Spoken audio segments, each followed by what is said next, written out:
J'ai cette lourde et passionnante charge de présenter la 51e cérémonie des Césars en direct de l'Olympia. Rien que de le dire, ça remet une petite couche de pression.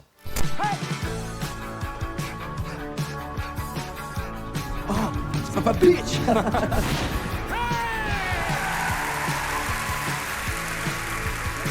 Vous m'avez reconnu? Ouais. Non, parce que ça m'arrive pas si souvent. Je déclare ouverte cette cérémonie des Césars. Quel est votre tout premier souvenir des Césars? J'ai un souvenir qui me revient immédiatement. Alors j'étais au conservatoire entre 2008 et 2011. Ouais, ça doit faire environ 12-13 ans. Le Conservatoire supérieur national d'art dramatique était l'école invitée pour assister à la cérémonie des Césars.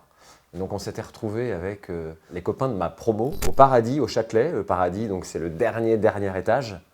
Et on était en costume évidemment de cérémonie, robe de soirée, smoking, sauf qu'il n'y avait que nous.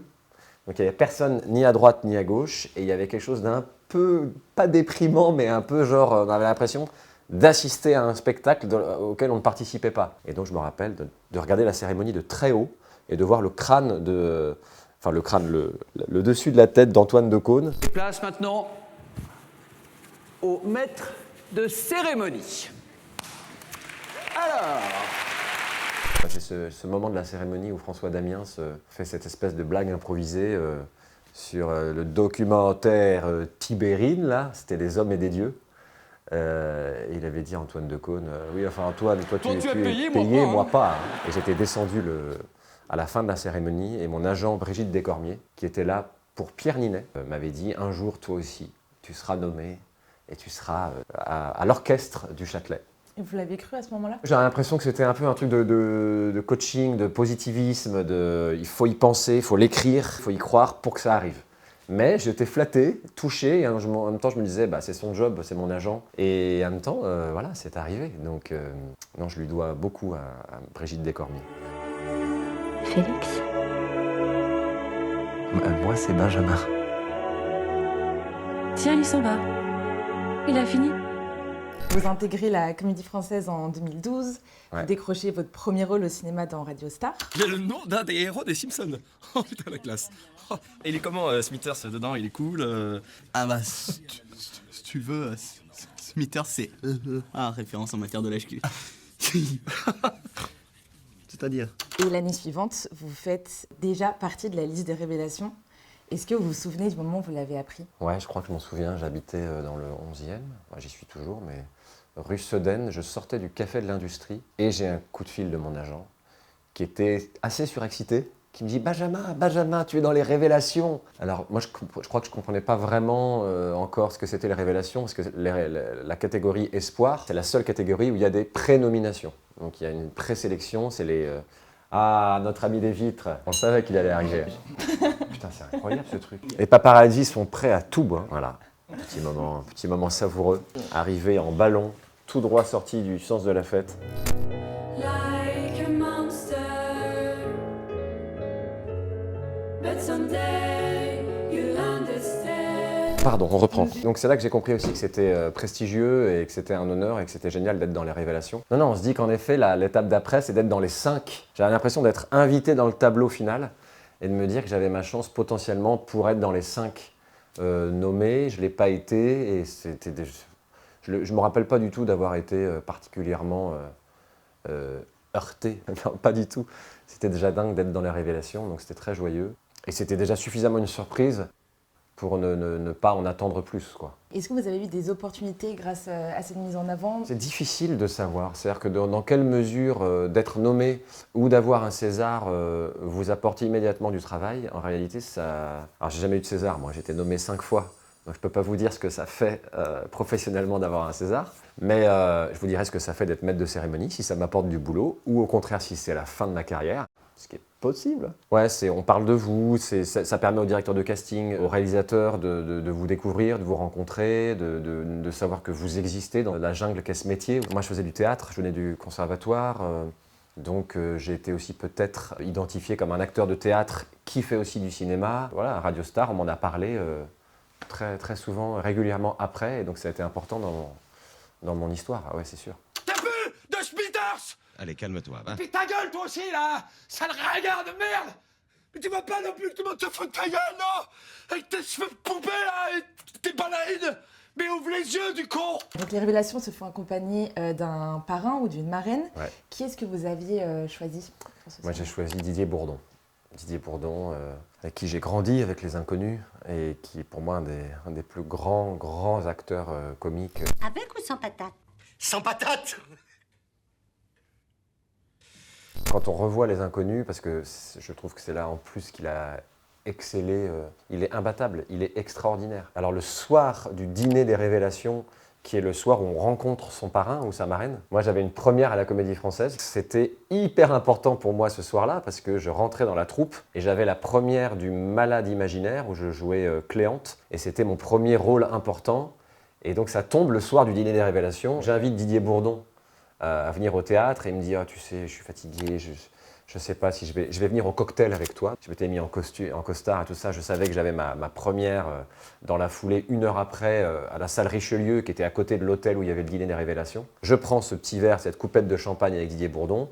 On se rencontre, on se tombe dans les bras. Je suis trop ému de le voir. Je lui dis « Je suis désolé de vous laisser là. » Il me dit « Bah non, mais moi de toute façon, je suis fatigué, je vais rentrer. » Je vais jouer à la Comédie Française, puis je reviens au dîner, donc je repasse mon costard et je me remets en mode cinéma. Et sur qui je retombe? Mon Didier Bourdon, qui est comme ça, un peu allumé, et qui est en train de se taper des barres avec Valérie Lemercier, et qui passait une super soirée. Donc Didier, voilà, je l'ai là, hein, que tu sois pas venu me voir au théâtre. D'un coup, c'est plus un rêve, le cinéma, c'est quelque chose de concret qui est réel, que tu as vécu. Et c'est du boulot, quoi. Et du coup, tu as envie de travailler, quoi. J'ai été très touché et honoré d'être le parrain de Félix Lefebvre, qui était en révélation pour Été 85 de François Ozon. Donc j'étais déjà étonné qu'ils me connaissent. C'est pas de la fausse modestie, mais on est toujours un peu scié de devenir parrain. C'est-à-dire qu'encore une fois, là, on rentre, on se dit putain merde, j'ai pris un coup de vieux, j'ai vieilli, je suis passé de l'autre côté, mais je deviens parrain, et ça m'avait trop touché. Et il était formidable dans Été 85. Je suis le jardinier, Moi le plombier, le mécano et le livreur de burrito. Tous les corps de métier sont réunis pour te faire ton petit. On vous a aussi découvert dans la Shortcom Casting sur Canal+. Dans la bande, on retrouve Pierre Ninet, François Civil. Comment vous êtes retrouvés à participer à ce projet ensemble? Pierre, on était ensemble au cours Florent. Voilà, on s'est très vite bien entendu. On n'était pas dans la même classe, mais il y avait Ali Mariard aussi. Je savais qu'ils écrivaient ensemble. Ils ont gratté un pilote, en fait, tout simplement, qu'on a tourné. Et ce pilote est devenu notre sésame, je ne sais pas comment appeler ça, mais le feu vert, en tout cas, pour lancer la série, le projet de série. Très vite, on a créé cette bande. C'était la cour de récré. Et à la fois avec une grande exigence, c'est-à-dire qu'on répétait beaucoup nos conneries. Dans les bureaux de Zazie Film, on explosait, on poussait les bureaux, les chaises. C'était très bruyant, très joyeux et à la fois studieux. Madame. Bien sûr. Oh. Madame. Oh. Madame. Quero, quero. Madame. Oh. Madame. Oh. Madame. Oh. Madame. C'est pas mal ce mouvement-là. Ça si, c'est pas mal. Voilà.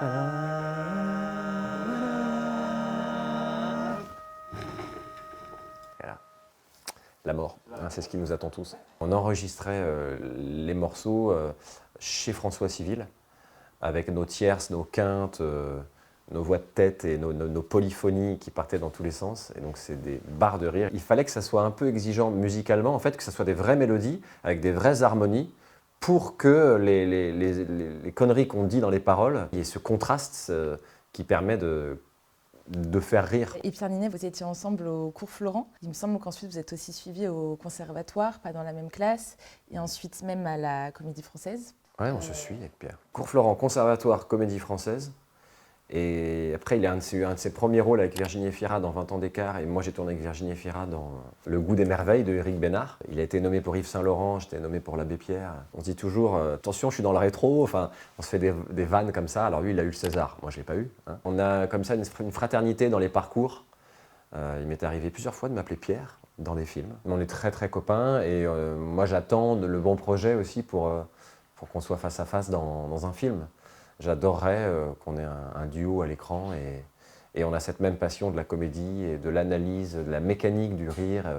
On s'envoie parfois beaucoup de vidéos qui nous font mourir de rire, que ce soit les vidéos de Key and Peele, qui sont 2 comiques américains. Afternoon, my octoroon. Come on, bring it in there. Tuck that. Quand on analyse le jeu, le rythme, les facéties, quoi, les jeux de sourcils, ou de Jean Dujardin à l'époque d'OSS 117, je savais qu'on partageait un peu la même passion. Ou d'autres conneries des réseaux sociaux, des malaises. On a une petite passion pour le malaise aussi quand même. Pour les rattrapages, pour les checks du Covid ratés, où il y en a qui fait ça et l'autre qui fait ça, et en fait ça dure des heures. Comment vous allez? Ah, bonjour. Non, mais juste là. D'accord. Bon. D'accord. Bon. Attendez, Je je comprends, comprends, à quoi on joue là? Je voulais juste dire bonjour. Bah, moi Voilà. aussi. On est des explorateurs du rire, quelque part. Ce duo à l'écran, vous l'avez eu avec François Civil dans Mon Ouais. Inconnu. Tout à fait. Je suis... Quelqu'un? Je suis Arnaud de Saint-Georges de Mont-Saint-Clair. Mais qu'est-ce que tu me fais là? Tu t'emballes là? Putain, heureusement que c'est une répétition parce que ce que tu me fais depuis le début c'est atroce. Hein. Ah, mais je trouvais ça pas mal, moi. Ah non, c'est de la merde, t'es pas un marquis sous Louis XIV, t'es mon agent. De jouer des potes quand on l'est dans la vie, on gagne du temps. On gagne du temps, on n'a pas à forcer une complicité, on parle un peu la même langue. C'est très précieux et je pense que ça a dû aussi servir au film. Surtout quand un film qui parle de potes, où moi je jouais un peu le sidekick comique, donc une alchimie d'un groupe pour cette comédie et des souvenirs de tournage géniaux. Là encore, je jouais Scapin, donc j'étais éclaté. J'étais éclaté. J'allais au théâtre le soir, je me rappelle. Mais dans la fatigue, on trouve beaucoup de ressources dans l'épuisement. Je me rappelle que du coup, ça me faisait lâcher prise. Ça me faisait un petit peu désacraliser le plateau, mais dans le bon sens du terme. C'est que j'avais un peu moins peur. Et puis j'étais chaud, puisque notre corps, c'est un outil de travail. De travailler, en fait, on n'est plus disponible. Et ça, c'est très précieux. C'est pour ça que moi, j'adore allier le théâtre et le cinéma, et les gens qui m'obligent à choisir. Mais si tu étais obligé de choisir, Benjamin, est-ce que tu étais obligé de choisir? Je dis, mais laissez-moi tranquille, je ne veux pas choisir. Et il me semble justement que c'était la situation dans laquelle vous étiez en 2017 pour Le Sens de la Fête. Ça me semble important de vous préciser quand même que ce soir, c'est mon mariage. Donc, je veux pas de jeu débile. Pas de chaise musicale. Et je veux surtout pas les chiffons qui tournent. Oui, mais c'est des chiffons qui tournent, c'est pas le genre dans la maison, on fait pas ça, nous. C'est parfait. Le Sens de la Fête, notamment avec des nuits de tournage. Donc j'avais une moto taxi qui m'attendait à 23h30, place Colette, dans le premier, devant la Comédie Française, et qui m'amenait pour ma nuit de tournage de 1h du matin à 6h. Mais j'étais tellement heureux et stimulé et halluciné d'avoir la chance de faire ce métier sous tous ces visages, quoi, et théâtre et cinéma, que j'en oubliais ma fatigue. Et donc Olivier Nakache et Éric Toledano me voyaient débarquer sur le plateau, à moitié encore maquillé du théâtre, et ils me disaient hey, « Benjamin, c'est parti !» Et je retrouvais une autre troupe, parce que c'était un groupe, c'était une troupe, Le Sens de la Fête. Vraiment, c'était une autre famille. Dans ce château, sous cette tente, c'était improbable. Et on écoutait Earth, Wind and Fire. Et je me rappelle de nuit où on terminait à 5h30, 6h. Et à un quart d'heure près, je me retrouvais dans les bouchons de tous les gens qui allaient travailler. Donc il ne fallait surtout pas partir après 6h moins le quart. Sinon, c'était 2h15 de route. Et en même temps, à chaque fin de nuit de tournage, ça partait un peu en teuf sur le plateau. On se mettait à danser. Ils mettaient la musique à fond. Et je savais que c'était des souvenirs impérissables, des souvenirs que j'oublierai jamais. Et donc j'avais envie d'en profiter. Mais il fallait aller se coucher parce que le lendemain soir, je jouais. Mesdames et messieurs, votre maîtresse de cérémonie, Florence Foresti. Jérôme Commandeur. Manu Payet.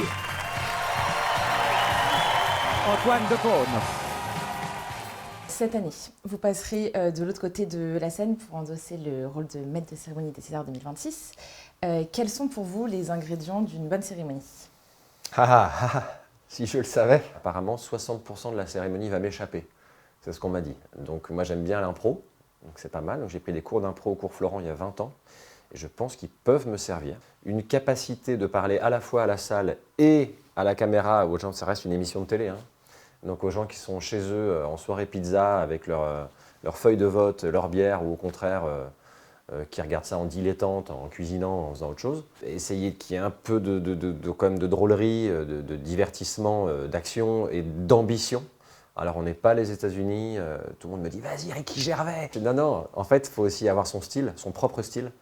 se ressembler. Donc il faut picorer un peu de Commandeur, un peu de Le Mercier, un peu de Decaune, un peu de Manu Payet, voilà, et trouver sa propre manière de se raconter, d'être soi-même, de s'adresser au public. Les stars sont ceux qui reçoivent les prix, donc aussi les mettre à l'honneur, leur laisser la place. Je dirais quoi d'autre, ne pas trop faire son malin, c'est-à-dire être dans le protocole. C'est honorifique, il y a une certaine gravité, et puis une petite légèreté à l'anglaise, comment on brise le sérieux, comment la comédie arrive. La montre aussi, hein. Pas être trop rabat-joie, mais quand même faire avancer la cérémonie, et peut-être avoir des chaussures dans lesquelles on est à l'aise. Voilà, attention aux ampoules.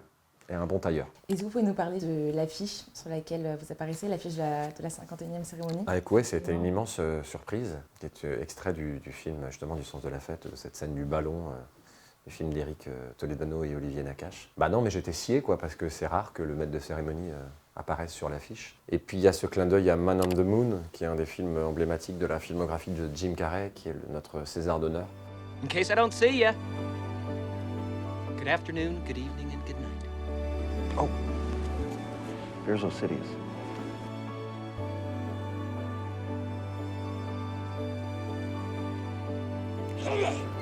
La couleur de cette saloperie est verte.